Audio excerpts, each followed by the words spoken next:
বঙ্গতনয়ার অস্বাভাবিক মৃত্যু ব্যাঙ্গালোরে। দুর্গাপুর কাকসার গোপালপুরের উত্তরপাড়ার দিয়া মণ্ডল বেঙ্গালুরুতে নার্সিং পড়তে গিয়েছিল বছর দুয়েক আগে। এবার দ্বিতীয় বর্ষে পড়ছিল তার পড়াশোনা। শনিবার সন্ধ্যে 6টা থেকে 6:30 নাগাদ দিয়ার ফোন আসে মায়ের কাছে। কথাও হয়, কিন্তু এর 10 মিনিটের মধ্যে গোপালপুরে দিয়ার এক স্কুলের বন্ধুর কাছে ব্যাঙ্গালোর থেকে ফোন আসে দিয়া আর নেই। তার ঝুলন্ত দেহ ব্যাঙ্গালোর পুলিশ উদ্ধার করে হাসপাতালে নিয়ে গেছে, সেখানেই তার মৃত্যু হয়েছে। আর এই মৃত্যুর কারণেই শোকস্তব্ধ হয়ে পড়ে দিয়ার পরিবার। যে মেয়ে সবাইকে খারাপ সময়ে আশা ভরসা দিত, সেই মেয়ে কখনোই আত্মহত্যা করতে পারে না। তার মৃত্যু রহস্যময়, অবিলম্বে সেই সত্যি উদ্ঘাটন করুক রাজ্য সরকার। মুখ্যমন্ত্রীর কাছে কাতর আর্জি দিয়ার মা ও তার পরিবারের একমাত্র মেয়ে ছিল দিয়া। বাবা হোটেল ম্যানেজমেন্ট করে কর্মসূত্রে বাইরেই থাকেন, এখন দিল্লিতে আছেন তিনি। মেয়ের মৃত্যুর খবর পেয়ে তিনি বেঙ্গালুরু পৌঁছেছেন, কিন্তু দুর্গাপুরে দিয়ার শোকার্ত পরিবার মেনে নিতেই পারছেন না দিয়া আর নেই। এই মৃত্যুর পেছনে রহস্য রয়েছে দাবি পরিবারের। পূর্ব বর্ধমানের আউস গ্রামের বাসিন্দা রাহুল নামে একটি ছেলে তার সাথে বেঙ্গালুরুর ওই কলেজেই পড়তো। দিয়াকে সে ভালোবাসতো, খুব ডিস্টার্বও করতো তাকে। এই রহস্য মৃত্যুর পেছনে তার কোনো হাত নেই তো? সন্দেহ দিয়ার পরিবারের। অভিযোগ, সেমিস্টারে সময় মতো টাকা জমা করতে না পারলে মানসিক চাপ তৈরি করত, জরিমানার কথা বলা হতো। সময়ে টাকা দিতে না পারলে এই মানসিক চাপ কি নিতে পারেনি দিয়া বাড়ির কথা ভেবে? এই সব হাজারো হাজারো প্রশ্নের উত্তর পেতে চাইছে দুর্গাপুরের গোপালপুর উত্তরপাড়ার মৃত নার্সিং পড়ুয়া দিয়ার শোকার্ত মা ও তার পরিবার। ইতিমধ্যেই দুর্গাপুরের কাঁকসা থানার গতকাল পরিবার গিয়েছিল অভিযোগ জানাতে, কিন্তু যেহেতু ঘটনাস্থল বেঙ্গালুরু, সেহেতু পুলিশ পাশে থেকে সহযোগিতা ছাড়া আর কিছুই করতে পারবে না।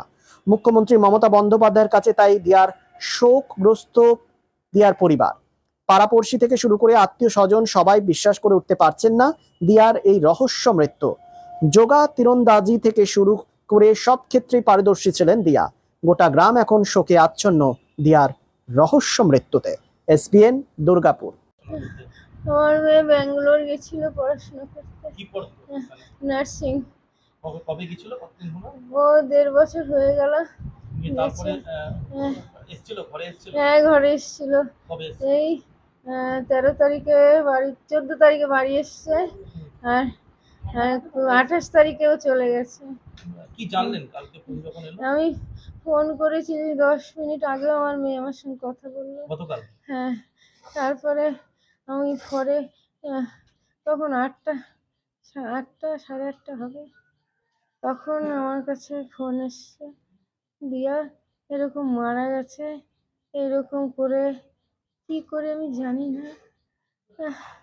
কি মনে হয় আপনার মেয়ে? দেখুন, আমি বলতে পারছি না এইখানের কি খবর, তবে এর সত্যতা উদ্ঘাটন হওয়া, আমি চাই সত্যতা উদ্ঘাটন হোক। কেন কি করেছে, কি হয়েছে, আমি তো এখানে বসে কিছু জানতে পারছি না। আমার মেয়ে স্ট্রং মেয়ে, আমার মেয়ে সুইসাইড করার মতো মেয়ে নয়। কি মনে হয় রাজ্য সরকারের কাছে কি বলবেন? আমি মাননীয় মুখ্যমন্ত্রীর কাছে আমার করজোড়ে বিনীত নিবেদন, যেন ওখানকার সরকারের সঙ্গে একটুখানি যোগাযোগ করে এর সত্যতা উদ্ঘাটন করুন।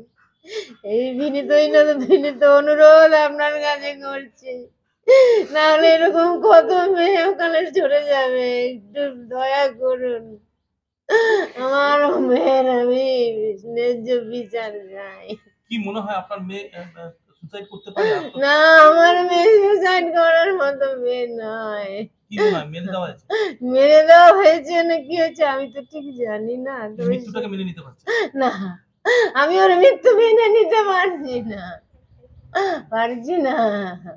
আমার মেয়ে যে কথা বললো 10 মিনিট আগে কথা বলেছে।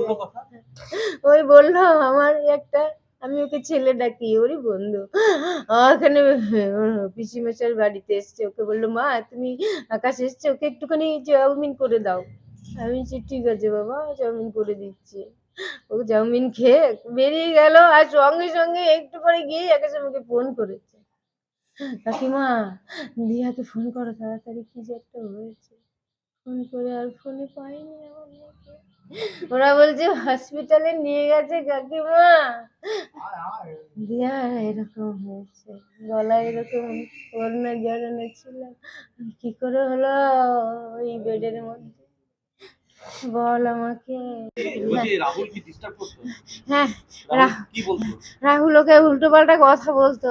এবার কি বলতো আমার মেয়ে খুলে বলেনি, হয়তো আমি কোথায় থাকে সে? এই মোরবান ছোড়ার এখানে থাকে। কি বলতো রাহুল, কি বলতো? কারোর সাথে কথা বলা যাবে না? মানে ও রাহুল বলতো আমার মেয়ের সঙ্গে ছবি আছে। কি সন্দেহ করছেন রাহুলকে? আমি সন্দেহ করতে ঠিক পারছি না, কিন্তু ওকে ডিস্টার্ব করতে হয়তো কিছু বলেছে আমার মেয়েকে। আমার মেয়েকে কিছু বলেছে। আমার মেয়ে খুব সেনসিটিভ মেয়ে, হ্যাঁ স্ট্রং হলেও একটু একটু সেনসিটিভ আছে। মানে ও দুঃখ কষ্ট কারো দেখতে পারে না। হ্যাঁ, ওকে বললে ও বলেছে আমাকে কখনো ডিস্টার্ব করবি না। ও বলছে তুই ওর সঙ্গে কথা বলিস কেন? রাহুল বলতো তুই ওর সঙ্গে কথা বলিস কেন, ওর সঙ্গে মিশবি না, ওর সঙ্গে মিশবি না বলছে। রাহুল হ্যাঁ এখন কোথায় আছে? হ্যাঁ, কলেজে আছে। কলেজে আছে? হ্যাঁ, ও বলছে আমার মেয়ে বলছে আমি সবার সঙ্গে মিশবো। আমি আমি এখানে পড়তে এসেছি, সবাই আমার ফ্রেন্ড, সবার সঙ্গে। আমরা তো কিছু এমনি জানতে পারি নাই। আমার বিনীত নিবেদন যে মুখ্যমন্ত্রী আমাদের যেন এর সত্যতা উদ্ঘাটন করে। মেয়েটাই এরকম কাজ করার মতন মানসিকতা ওর নেই। ও আমাদের সবসময় বলতো বড় মা, আমাকে বড় মা ডাকতো, যে বড় মা যতই বিপদ হোক যতই কষ্ট হোক কোনোদিন আত্মহত্যা কেউ করবে না। ওর মাকে বলতো, আমাদের বলতো, কিন্তু আমরা মেনে নিতে পারছি না যে ওইটা ও নিজে করেছে। এটা ওকে ওখানেরই কিছু একটা ঘটনা ঘটেছে, ওরা আর কিছু করেছে, নাহলে এইভাবে হয় না। 10 মিনিট আগে যে মেয়ে মায়ের সঙ্গে কথা বলে সে এরকম কাজ করতে পারে? খুব কষ্ট করে মানুষ করছে মেয়েটাকে, এরকম করার কথা না। কিন্তু আমার একটাই আবেদন মাননীয় মুখ্যমন্ত্রীর কাছে যে এর একটা সত্যতা উনি উদ্ঘাটন করুক, ওইখানে সরকারের সঙ্গে যোগাযোগ করে। আমার নাম শিবানী হালদার।